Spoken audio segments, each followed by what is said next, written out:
আসসালামু আলাইকুম। আমরা এখন দেখব পরিবার পরিকল্পনা সহকারী ও পরিদর্শক পরীক্ষার প্রশ্ন সমাধান 2018 গণিত পাঠটুকু। প্রশ্ন শুরু হবে 41 নম্বর অঙ্ক দিয়ে। প্রথমে 41 নম্বর অঙ্ক। 41 নম্বর অঙ্কে ছিল বৃত্তের ব্যাস দ্বিগুণ বৃদ্ধি পেলে তার ক্ষেত্রফল কত গুণ বৃদ্ধি পায়। তো বৃত্তের ব্যাস বৃদ্ধি পাওয়া আর ব্যাসার্ধ বৃদ্ধি পাওয়া একই। সেই ক্ষেত্রে বৃত্তের ব্যাসার্ধ যদি আমরা 8 ধরি আর পরবর্তী বৃত্তের ব্যাসার্ধ যদি দ্বিগুণ বৃদ্ধি পায় তাহলে এটা হবে 2r। তাহলে এই বৃত্তের ক্ষেত্রফল হবে পাই আর স্কোয়ার, আর এটা হবে হচ্ছে পাই 2r হোল স্কোয়ার। তো এটা পাই আর স্কোয়ার, এটা আসবে হচ্ছে 4 পাই আর স্কোয়ার, অর্থাৎ এখানে 4 গুণ 4 আসতেছে, অর্থাৎ 4 গুণ বৃদ্ধি পায়। এটা হবে ইকুয়েশনের আনসার।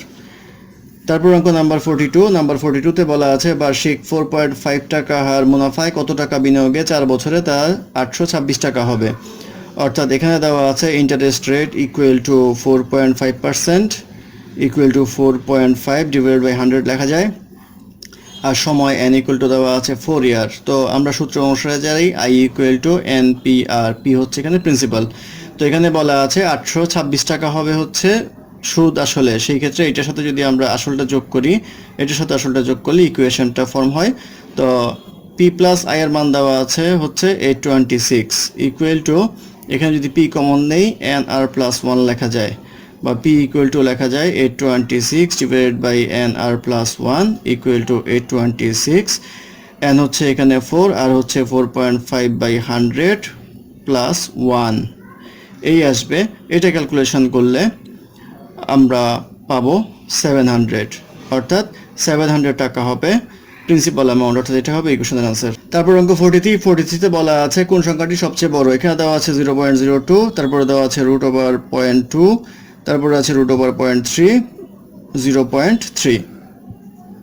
তো √0.2 এর মান আসে 0.447 আর এটার মান আসে 0.5477। সেই ক্ষেত্রে 0.3 রুট হচ্ছে এটার আনসার, অর্থাৎ √0.3 হচ্ছে সবচেয়ে বড়।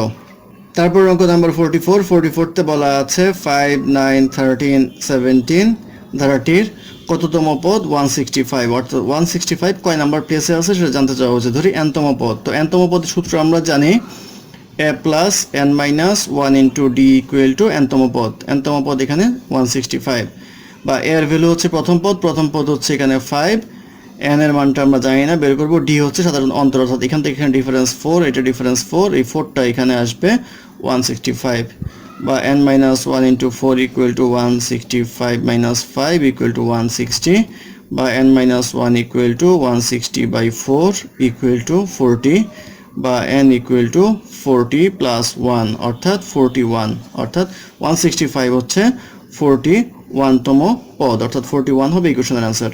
তারপর অঙ্ক 45-এ বলা আছে টাকায় 5টি জিনিস ক্রয় করে টাকা 4টা জিনিস বিক্রি করলে শতকরা কত লাভ হবে।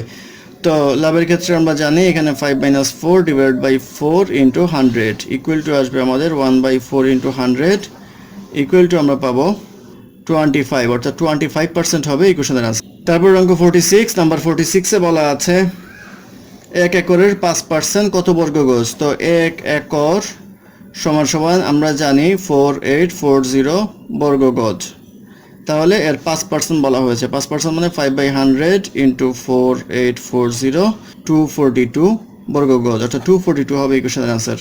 তারপর অঙ্ক 47-এ বলা আছে কোনটি মূলত সংখ্যা √121 ইকুয়াল টু 11 আসে। সেই ক্ষেত্রে এটা হবে মূলত সংখ্যা, অর্থাৎ √121 হবে ইকুয়েশনের আনসার।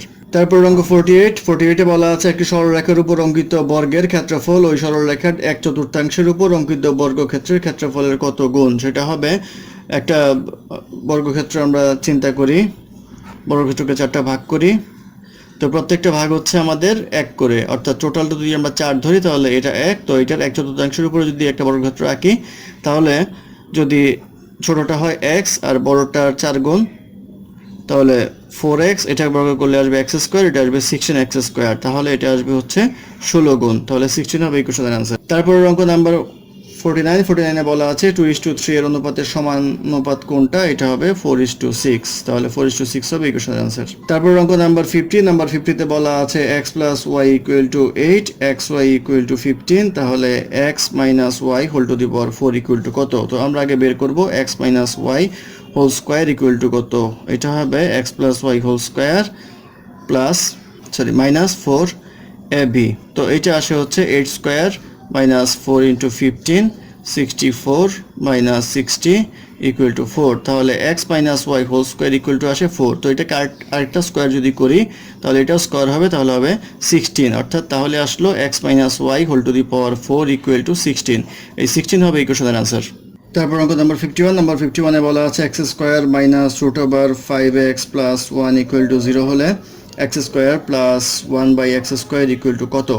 তো এটা যদি আমরা করি তাহলে x square plus 1 equal to পাওয়া যাবে রুট 5x, বা এটা ভাগ করলে পাওয়া যাবে x square plus 1 divided by x equal to root 5, বা x plus 1 by x equal to পাওয়া যাবে রুট 5। তো এটা উভয় পক্ষে যদি বর্গ করি তাহলে পাবো x plus 1 by x whole square equal to root 5 whole square, এটা ইকুয়াল টু আসবে 5, বা x square plus 1 by x square plus 2x into 1 by x equal to 5, বা x square plus 1 by x square, এটা কাটা equal to আসবে 5 minus 2 equal to আসবে 3। অর্থাৎ x square plus 1 by x square equal to আসলো 3 হবে ইকুয়েশনের answer. তারপর অঙ্ক 52। নাম্বার 52-তে বলা আছে A minus 1 by A equal to 3 হলে A cube minus 1 by A cube equal to কত? A cube minus 1 by A কিউবের সূত্র করলে পাওয়া যাবে A minus 1 by A whole cube minus 3a into 1 by A into A minus 1 by A. এখানে যদি মান বসাই তাহলে পাবো যে 3 cube minus 3 into 3 equal to পাওয়া যাবে 27 মাইনাস 9 ইকুয়াল টু 18। অর্থাৎ 18 হবে ইকুয়েশনের আনসার। তারপর অঙ্ক নাম্বার 53। নাম্বার 53 তো দেওয়া আছে x by 4 minus x by 3 plus 1 equal to 0 হলে এক্স এর মান কত? তো লসাগু করলে আসবে 12, তাহলে 3x minus 4x plus 12 equal to 0, বা 3x minus 4x plus 12 equal to 0, বা minus x equal two minus 12, বা এক্স ইকুয়াল টু 12। অর্থাৎ এক্স ইকুয়াল টু 12 হবে এর সমাধান। তারপর অঙ্ক নাম্বার 54। নাম্বার 54-এ বলা আছে একটি সমবাহু ত্রিভুজের ক্ষেত্রফল 26 বর্গমিটার হলে প্রতিটি বাহুর দৈর্ঘ্য কত? তো সমবাহু ত্রিভুজের ক্ষেত্রফলের সূত্র root 3 by 4 A square equal to হচ্ছে আমাদের 26, বা A square equal to 26 into 4 by root 3, বা এ ইকুয়াল টু আসবে 104 বাই রুট 3 হোল রুট। এটা হবে ইকুয়েশনের আনসার। তারপর অঙ্ক 55। নাম্বার 55-এ বলা আছে লগ 4 256 ইকুয়াল টু হোয়াট? এটা ইকুয়াল টু লেখা যায় লগ 4, এটাকে লেখা যায় 4 টু দি পাওয়ার 4। এই 4টা সামনে চলে আসবে, তাহলে লগ 4 ইকুয়াল টু আসবে 4। এই 4 হবে ইকুয়েশনের আনসার। আমাদের চ্যানেলটি ভালো লাগলে অবশ্যই সাবস্ক্রাইব করবেন এবং লাইক কমেন্ট এবং শেয়ার করবেন। আমরা চেষ্টা করব নিয়মিত আপডেট দেওয়ার জন্য। ধন্যবাদ।